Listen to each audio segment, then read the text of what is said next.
this is Frode and welcome back to Actualize Notes TV. Today we have another great book, Essays, second series. This is also part of our collection from Emerson, Essays and Lectures, which includes 5 books. This is the second part of the second book. The first part was Essays first series. And as you might know by now, if you have watched the other episodes, or anyway, Emerson was an essayist, lecturer, poet, and a champion for individualism. And he's a great guy, and I get even more and more fond of him as I dive deeper into this 1100-page, tinily formatted, great book. For now, let's jump into a few of my favorite big ideas. There are 5 of them. The first one is express. Express what? Yeah, Emerson says that poets, composers, sculptors, the rhapsodists, all of these have a desire to express themselves. A desire to express themselves fully, not dwarfishly, is the word he uses. And this is also echoed by Abraham Maslow, who was a leading humanistic psychologist of the 20th century, and he actually said that this is a need,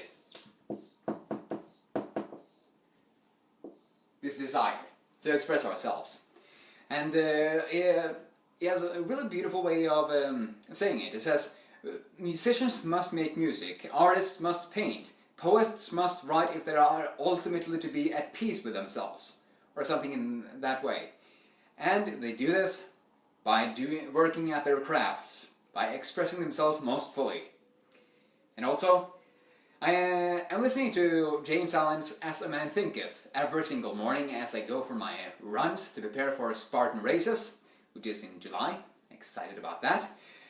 And I couldn't help but think about, as I wrote the note, that he said something along the lines of poet, sculptor, prophet, sage. These are the makers of the afterworld. And the world is beautiful because they have lived. Without them, laboring humanity would perish. So that puts some pressure on us, right? To express our highest selves through working at our crafts, chosen crafts. What is yours? Are you expressing yourself most fully? And how can you do it even more? Not being so afraid of what people will think of you, what they will say of you, or maybe what they will do of you. But that's to you, but that's not often that happens. Next big idea, genius.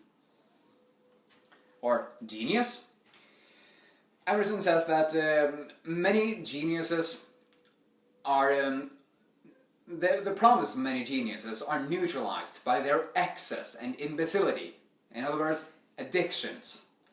And because if people have addictions and they let them root them down there, it's really hard to become a real genius, is it, in any field?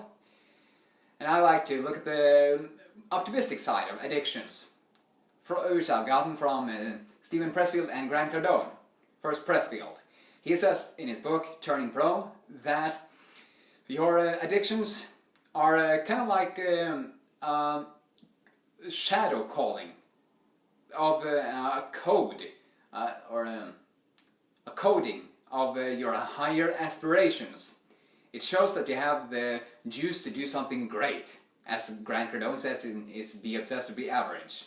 But that's only if you manage to redirect this negative addiction, which might be overeating, drinking, drugs, excessive social media, that is a hard one during these times, and redirect that into something more positive and constructive. For example, working out at your craft, etc. For now, we all have these obsessions. I'm currently on my 22nd day of abstaining from ice cream. I got to pretty large amounts of ice cream, which I was not proud of, so I decided to quit. How? I pledged $20,000 that I wouldn't get back if I couldn't manage to stay away from ice cream for 30 days.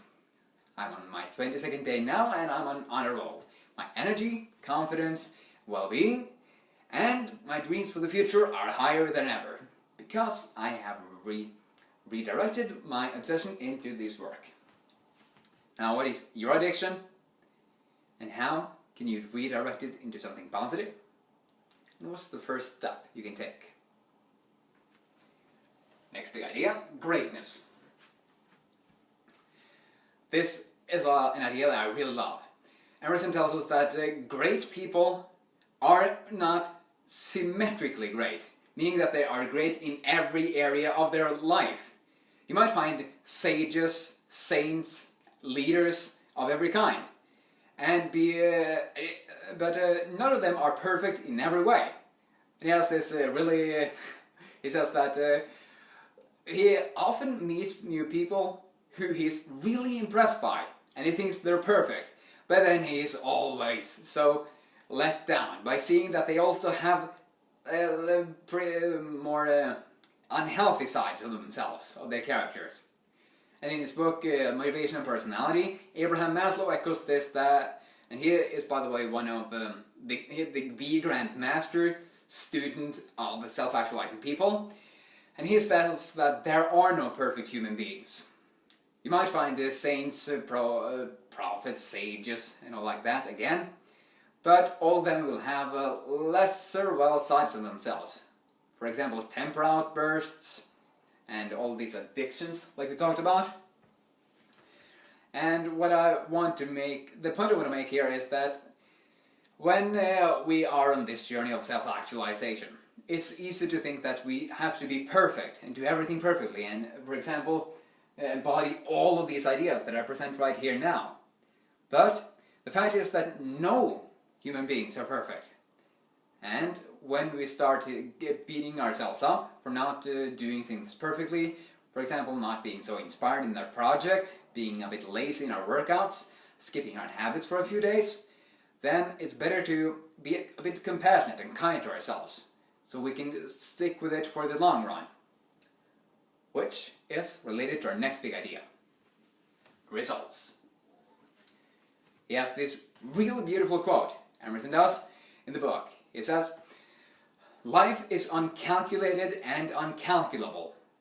The years teach much which the days never know."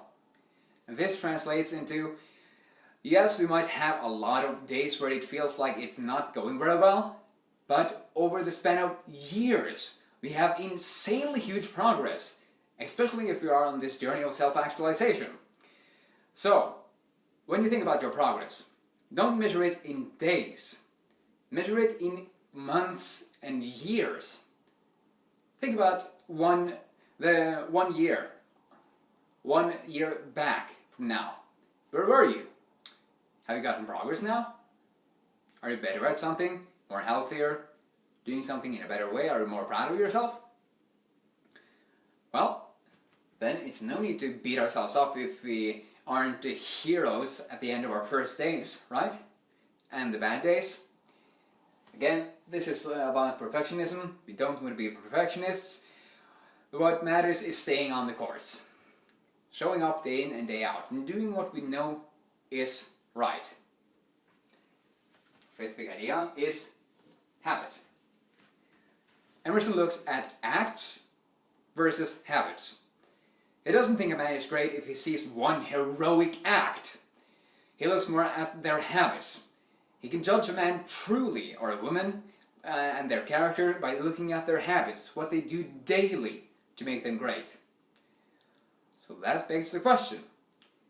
Do you think you need to have these heroic acts, Herculean acts of bravery, and do something, go all in and be completely obsessed, like you talked about, and burn yourself to the ground so you won't be able to show up the next day? Or are you in it for the long run?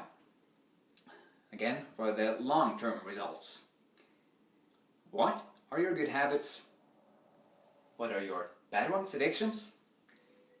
And what's one step you can take towards installing or recommitting to a positive habit?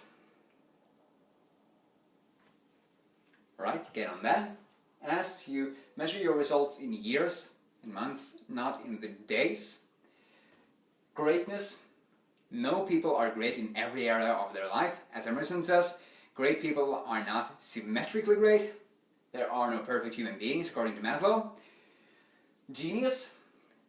Yes, we might be geniuses if we're able to redirect our negative addictions into positive pursuits. And express. Express yourself most fully so we can give our gifts in greatest service to the world. It was a quick look at Essays, second series by Ralph Waldo Emerson. I hope you enjoyed. Now what's the one idea that jumped out at you? Not all of them. What's the one idea that jumped out at you that really most resonated with you? And what's one step you can take towards embodying it a bit more in your life, starting today? Get on that. Thanks for watching. Look forward to sharing more wisdom with you soon. Have another awesome day. See ya.